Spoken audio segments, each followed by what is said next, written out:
আসসালামু আলাইকুম রহমতুল্লাহ। বন্ধুরা, আজ চলে আসলাম আমার ছাদ বাগানের টমেটো গাছের ভিডিও নিয়ে। তো আপনাদের বলেছিলাম যে কয়েকদিন আগে আমি যে টমেটো গাছ লাগিয়েছিলাম, এত দ্রুত এর বৃদ্ধি হয়েছে। খুবই ভালো গ্রোথ, দেখুন,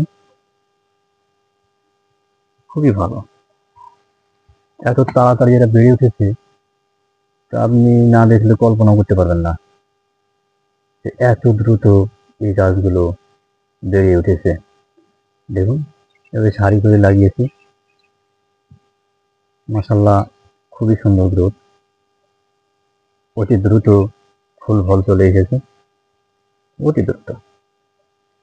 যে আপনাদের দেখাই কাছে নিয়ে গিয়ে দেখুন, অতি দ্রুত, অতি দ্রুত ফুল ফল চলে এসেছে। মানে ফুল এখনো আসেনি আর কি, তবে ফল আসেনি, ফুল চলে এসেছে। এই যে এটাতে ফল চলে আসবে আর কি, দেরি নেই আর। তো আমি মূলত আপনাদের আগেই বলেছিলাম যে বস্তায় করেছি। এই যে দেখুন, এই যে বস্তায় সারি করে বস্তা দিয়েছি, বস্তায় করেছি। এটা ছাদে না, আপনি মাটিতে করতে পারবেন। আমি গতবার মাটিতে করেছিলাম, মাটিতে বস্তা সেটিং করে ওখানে করেছিলাম, মোটামুটি হয়েছিল। গোড়া থেকে আগা পর্যন্ত শুধু টমেটো আর টমেটো নড়েছিল। এটা আমি আগাম করেছি, জানি না আগাম বলতে আগামী হবে এটা, যেহেতু এখনো রোদ্রের তাপ অনেক আছে, শীত এখনো ভালোভাবে পড়েনি। তো আপনারা চালিয়ে করতে পারবেন। এতে শুধু মাটিটা প্রসেসিং করাটা একটু কষ্ট, তারপরে কাটা লাগিয়ে দিলে তেমন আর কোনো কষ্ট নেই। যারা ছাদ বাগান করে তারা জানেন অবশ্য, সার বিষ তেমন প্রয়োজন হয় না।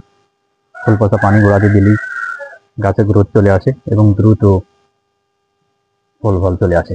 এই যে প্রতিটি গাছে আমার দেখুন, প্রত্যেকটি গাছে এই যে ফুল চলে এসেছে।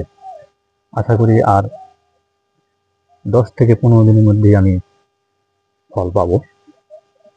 যে দেখুন, অবশ্যই ভিডিওটি শেষ পর্যন্ত দেখবেন। যারা করেন তারা তো জ্ঞান অর্জন করেছেন, আর যারা করেননি তারা বুঝতে পারবেন, অভিজ্ঞতা বাড়ে আর কি। আমি যদিও নতুন, চেষ্টা করি তারপরেও আমি সব সাধ্য মতো কথা বলার।